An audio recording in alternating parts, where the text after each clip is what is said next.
Welcome back to Imperfect, the Heart-Centered Leadership Podcast.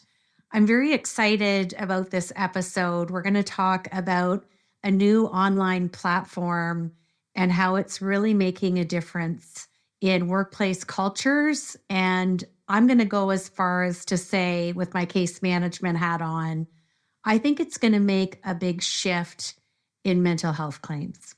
So I want to welcome to the show Dr. Mark Briesacher. So welcome, Mark. Thank you, Deborah. So nice to be here. I'm actually excited about our conversation as well. I'm very excited because you've been letting me play on this platform since September 25th. But before we delve into that, please share with us your role at Loar Health and a little bit about you. Sure. Well, I'm a co-founder at Loar, and I lead the clinical team there. I say the clinical function. In terms of myself, my background professionally is that I'm a general pediatrician. I have been in healthcare for, I cannot believe it, 30 years, and spent over half of that in practice, but also had a variety of different leadership roles at a large integrated health system. Spent the last 6 years there as the chief physician executive before joining Loar. I'm a Midwesterner. Grew up in St. Louis. I'm a big Cardinals fan. I miss Ted Reese Rosencustard from St. Louis as well. And but we now live out in the Intermountain West and got a wonderful family and lives, and really enjoying work and life and everything that's bringing. Well, that's a nice way to start an introduction. And I want to give a shout out to two of my colleagues and friends, Dr. Paul Woods and his wife, Dr. Kristen Woods. They were the ones that connected us, and we had a great conversation. And I've really appreciated the opportunity as a previous case manager before I moved into leadership development to just have fun on this platform. And to say I'm having fun is an understatement. I love the gentle nudges, and I can honestly say I think it's an AI model that is really going deep and wide. And I've been on it almost 2 months, but I'm going to ask you some leadership questions, and feel free to answer these questions and also align any insight about the platform and kind of your vision for the future, maybe putting the hat on as both co-founder of Loar Health and also as a doctor, because I'm sure you have insights from both areas in your professional life. So my first question, which I love and want to talk about, is why does mental health really matter on a daily basis now? And I think in the context of how I'd like you to answer this is maybe share your decades of experience to pre-COVID, COVID, and post. And I ask that because I know where we're at now globally as a society with mental health claims. So I thought if you could maybe open the bandwidth and shed some before, during, and after, I think that'll really give our listeners, and we're in 87 countries, some really good data and perspective. Sure. Well, I think I love the question because it gets right to the one of the big challenges that I think people across the country and in many countries across the world are facing today. And from a perspective, looking back, I can remember starting in practice and being so excited about bringing knowledge and skills in newborn care, in newborn critical care, in early diagnosis of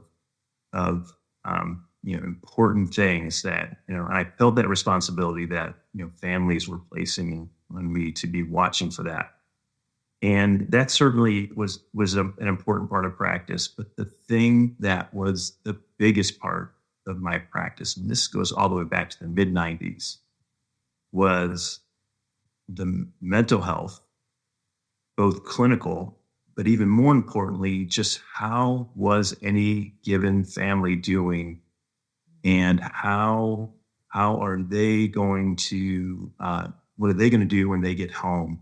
And do they have the energy and the time and the the mental time, the mental energy to cook dinner and to raise kids and to go to work and then also to maybe to manage an acute or a ongoing illness that their child has. And that has actually only grown over the years. And I'd say there are a number of things that have made this worse for people, whether it be the economy or whether it be their stress at work or whether it be the stress of raising a family and relationships.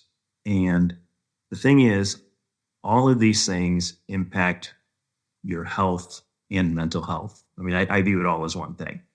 So if you really think about where risk comes from for developing, say, something even like diabetes, it starts with everyday mental health.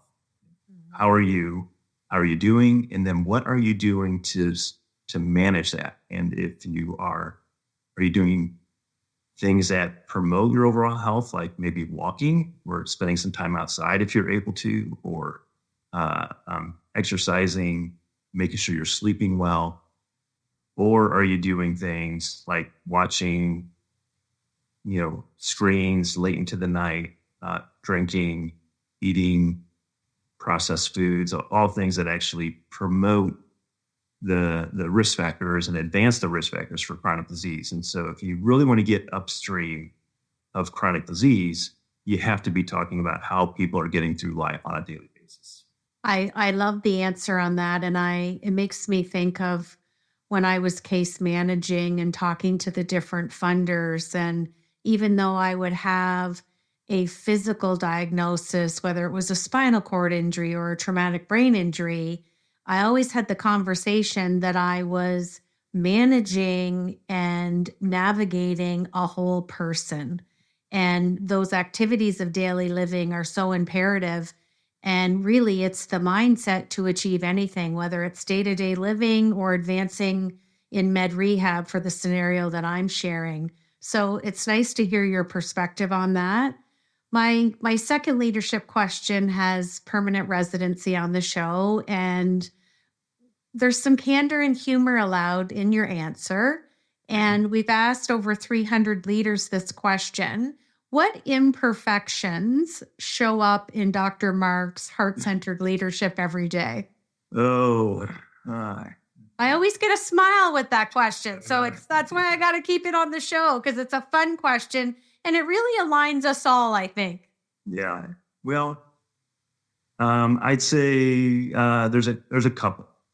The first is I would say too much patience. And what I mean by that is, I'm always looking at the potential in people, or the potential for a teenager who's struggling in school, or the family, like, to do it. And I want them to be successful, and myself, and I can remember practice, like myself and the whole team would just be so aligned around this. And the one thing about pediatrics is, like, the most important thing you can prescribe is time, and then to be there when people need it. And so I think that then informed how, my leadership style over the years, in that I would give people a lot of time and be patient. And the problem is that you, at the same time, have to be direct. And you have to be, and you have to do, you're essentially placing bets, making decisions that, hey, this is what we're going to try. And the being too patient gets in the way of rapid iteration. And so I have learned to be less patient, not to the point of being short and terse, but less patient around decisions, so that we actually can cycle through what's working, what's not working, to get to a better place as opposed to thinking that, well, this one thing we've decided is eventually going to work.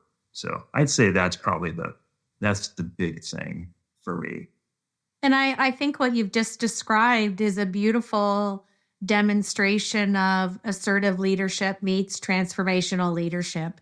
It doesn't mean you want to be less patient, but sometimes you need that assertiveness to move things along. And that can be done in a very heart centered way. So Yeah. I like the way you frame that. I haven't had anybody frame it like that. I've heard of, I don't have any patience, or I laugh a lot, or I talk a lot, but it's interesting to see that evolving of your own leadership development, which is always intriguing when I talk to leaders on the show. Okay, my third question, and I'm very excited to ask you this. I remember my dad telling me in high school that to watch out who I hang with, because you eventually will become with who you hang. So let's look at that in the context of our health. How is our health connected to the people that we choose to hang out with, or maybe sometimes we don't choose to hang out with? I thought we could have a little bit of variance with this from a medical healthcare perspective. Yeah. Yeah. Well, it's very connected.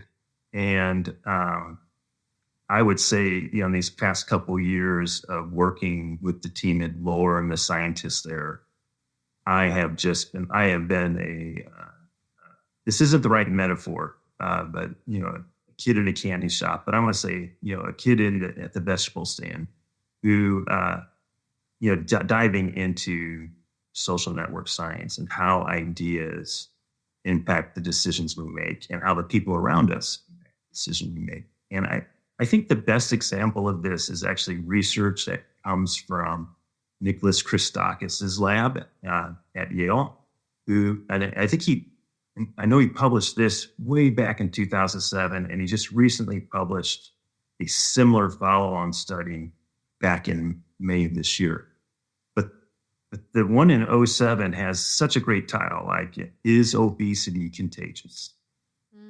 And it turns out that it is, because who you hang out with, when 25% of the people around you are espousing an idea or demonstrating a behavior, every human is much more apt to now consider that behavior and adopt it.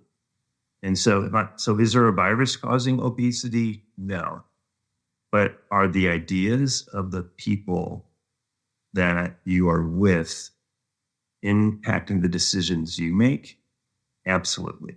So we like that, Laura. We like to say that ideas are contagious, and that's part of what we've done there. The combination of the bot that asks you questions and helps you figure out small steps forward, and then community of people that who are like you, working on things that you can connect to share ideas, hear ideas, support, help. And so that I think is, the science there is extremely strong. It's as strong as any, of the medical science around specific drugs that work or imaging techniques that work. So I'm actually super excited about this. I've been on the platform since September 25th. I've had a lot of fun with it. And I like that there's that little bit of get to know us phase in the first 5 to 7. And I'm really impressed with the Lohr bot. I like how it tunes into your answers, interpretation of cognition, emotion, behavior, thinking. I've had a lot of fun with it. I love the names that you suggest. So everybody has that, confidentiality level of obscurement that they want. But I have to share with you, one of your staff sent me the most beautiful song I forget how many weeks I'd been on. And I got to tell you, emotionally, it dropped me to my knees. I was like, this is the most incredible gift that someone has ever given me. And, that song is a culmination of all of the things that I shared and I wrote and I questioned, and just that communication. And being a solopreneur, it's not like I can walk down the hall and go talk to one of my coworkers. It can be, and we've talked about it on this show with many of my leaders who are in this space. It could be really lonely when you want to banter back some ideas. And I think for me, that's been my surprising aha. But I also love the consistency of the notifications on the app, or if I'm sitting in my office like I am today, and you get an inbox with that little, hey, we haven't heard from you today. And do you want to pick up, or do you want to go deep, or do you want to? I love the variance, and I feel digitally you're meeting people where they're at. And to me, I think back to when I case managed to people in small rural pockets, or now in this world of remote and hybrid workers. I really see this, and I mean this wholeheartedly, Mark. I see this making a dent in mental health claims, and I think you know my story, but I never thought I would leave the medical rehab world, and I left it because of that. And when I lost 5 executives, that was like, somebody tapping you saying, "Can you come over here?" And it was the transference of skills. And I do miss my direct patient care, but I feel like the case manager still gets to show up every day. And I'm sure you feel that nuance in your role with Lower, and it's probably quite rewarding to take all that you've done as a pediatrician and just all of your life experience, education, work experience, and have it show up in this position. And that's what I love about leadership development as a whole. But I feel like you gave me a free playground to play on, and that's really why I wanted to have you on the show, because I really see this platform being such a huge help. And I know, from a risk management or a mitigation point of view for companies, the mental health claims, they're not lessening. They are at the greatest heights they've ever been at, and they're continuing to climb post-COVID. And I think, just to kind of close the loop on this question, the world's heavy right now, and we need a reprieve from the heaviness. And I see Laura as this little light for people, and in the comfort of their home or on their mobile device. Well, Deb, first of all, thanks for sharing this story, and I can't wait to share it with the team that works on those things. What I heard when you were talking about it was the self-awareness that the song provided to you, like reflecting back to you the things that are most important in your life today. And that's like the starting, right? Yeah. Of, okay, this is what's going on. And then you get that little nudge of, it's such a great question, and it's such a simple question. And it's actually a question I find myself asking people in life now. And I think I might have asked it, well, what are you going to do about that for? But I ask it now as, well, what's a small thing you could do, you think you could do to start to work on this? Yeah. And that what's happening there is you're taking self-awareness and you're turning it into action. You're providing agency to people. Yeah. And we have learned, because we've been with working with people in Lower for almost 2 years now, and we started working with federally qualified health centers in the U.S. These are community health clinics that are federally funded, and they are in place to help people in the community who do not have health insurance or have Medicaid and they can't find a doctor, or they have disability, and they have a lot of social challenges. But this approach works for them. And it turns out that helping someone develop self-awareness and then have energy to act, have agency, is a really important thing for their mental health that day and how they feel about how they're getting through life. And it's small steps, Yeah. small changes that add up to actually express themselves in bigger ways, such as maybe I don't need to make that appointment to the overworked therapist or social worker at the clinic this week because I'm doing Yeah. better. And we see the signals of that happen. Well, and it's the first point that you just alluded to. My social economic or psychosocial status doesn't matter. It's like the welcome mat is out for everyone. And that's the other element that I love. I used to have a very diversified caseload of children and adults who came from all varying levels of life. And some families are just handed a raw deal and it doesn't matter. And that's the beauty of this platform. I also love one more cheer for you, Mark, because I also love you organically land up in the community. And I felt like I got my footing, about 4 weeks in and connecting and following, and nobody knows who anybody else is. But there's that cognitive emotional intersection where it's like, I see you, I get you, I'm the same. Oh my goodness, what did you do? And how to, and it's just this beautiful organic conversation. And again, the platforms, like, you got some people wanting to talk or you got a new mention. And it's just what I want to call, like I say on this podcast, organically meaningful, aligned conversation in a safe space, period. So I'm a cheerleader, Mark. I want you to come to Canada. You know that. I know.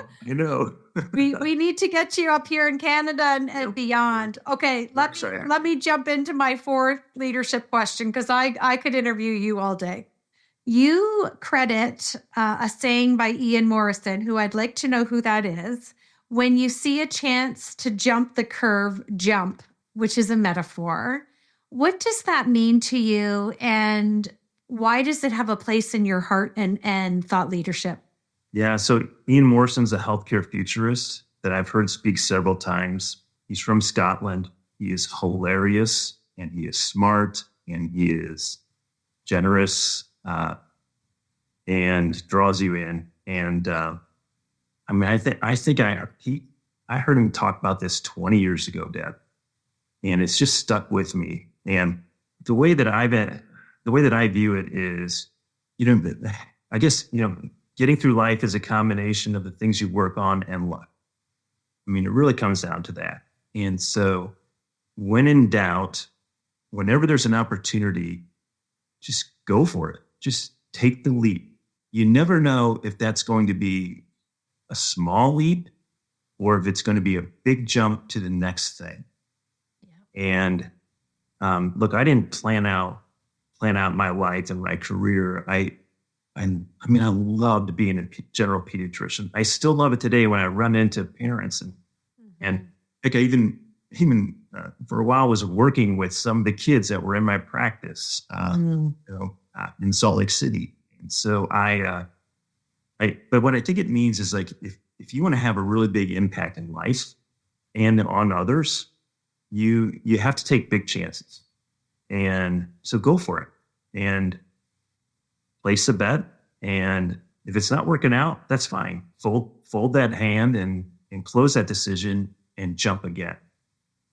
It's a lot more fun than just sitting and waiting for things to happen to you. So that's what it means to me. And my Irish Dana used to say to me, wisdom and knowledge is like real estate. It never goes bad. And like you said, it may bring you to a U-turn in the road or a full stop, but it's meant to take you to the next destination. And you're going to bring all that wisdom and knowledge and experience and transferable skills, etc. And it's such a great metaphor. And why not? A no to me is just that person or that project or that client just isn't on. I always reverse the letters. They're just not on right now. It's not the right the right intersection of time that we met or were to work together. And I always have my clients be really mindful of that. And you talked about mindset today. And I think when you evolve, and I often get asked by leaders when they tell me they're outgrowing their posse or their tribe.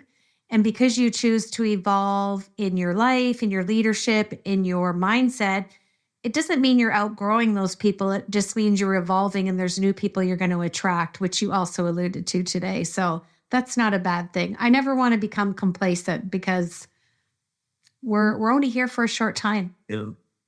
And by the way, I'm totally stealing that no and on thing. You can. I remember one of my first mentors was a sales exec, and he said, you're not going to succeed until you get 100 no's, and then somebody talks about how good you are. And I never forgot that. And I was like 24, 25. I had just started my business. And he's like, get used to the no's because you got to get all those no's before you get a yes. And it's just something that has stuck with me for 34 years. So, Great.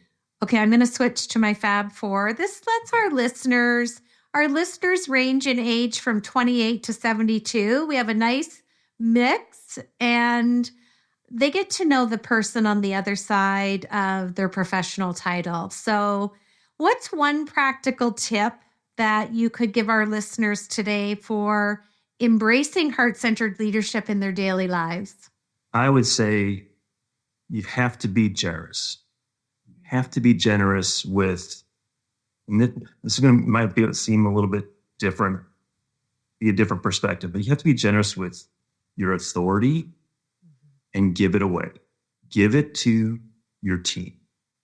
Give them the authority, give them the resources. Don't collect those things. Yeah. Because when you have small teams acting within a vision for where you're headed and within the ideas of how to get there, you are much better off just letting them figure it out than you trying to be the expert and answer questions. And it's liberating because you can say to them, we don't know this. Let's try something new. And what are you going to try next?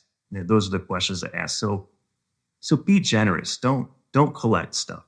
Be generous. That's such a true definition, Mark, of a leader and one of the elements of coaching that, heart-centered leaders really possess naturally. So I love that. And it is liberating when they, the light bulb moments come or they have the aha moments, whatever. And it came from you just giving a little bit and allowing them to figure it out. It's kind of like parenting, right? Same thing. Yes. There's a lot of lateral comparisons there. Okay, my second song, because I'm such a music lover, if your leadership style had a theme song, what would it be?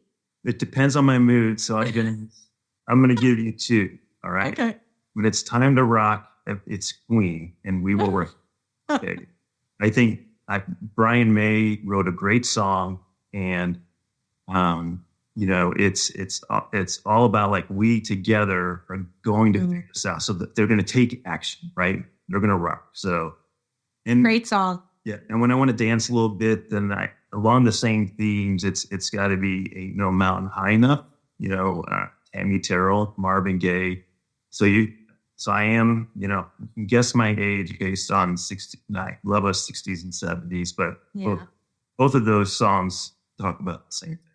I love it. I get some really neat answers to that question. It's a lot of fun. I think music is another thing that connects us all. It can bring us to any emotion at any time. Okay, third question. What would you summarize as one key takeaway or lesson from our discussion today for our listeners? It's that how you are getting through life matters. And so it's worth it to spend time every day to reflect on that and ask yourself some questions and think about what you're going to try next. And this isn't a 5-year plan. It doesn't have to be, well, I'm going to try running marathons next. And maybe you'll try just going for a walk with a friend or a loved one after dinner. And that would be a great thing if we all did more of that. the hardest thing is always starting, right? And I think people get caught up in sequence and speed and comparison. And that's such great advice to share with the listeners. So before we close out the show with our fourth sentence, which is a sentence I'll have you finish, I just want to say it's been so nice getting to meet you and getting to know you. And thank you for giving me the playground to play on Lore Health. I think it's absolutely brilliant. I wish you continued success, and I can't wait to see this go around the globe and help global citizens at large. Thank you, Deb. And I have to thank Dr. Paul Wood and Kristen Wood as well, because I feel lucky that our paths have crossed. Oh, me too. Absolutely. And I'm not a believer in coincidences. I'm a believer in connection, and heart-centered leadership, by my definition, is honoring your connection with people. And if you can help someone, why would you not want to do that? So that's part of my daily to-do that I always kind of pride myself on. So it's a match of my old world and my new world, and it's just been a pleasure. So continued success. Look forward to keeping in touch, and hope you come to Canada one day and we get to actually meet face to face. And I will have you close out the show by finishing this sentence for me. Heart-centered leadership is being generous with the things that your leadership role has brought you.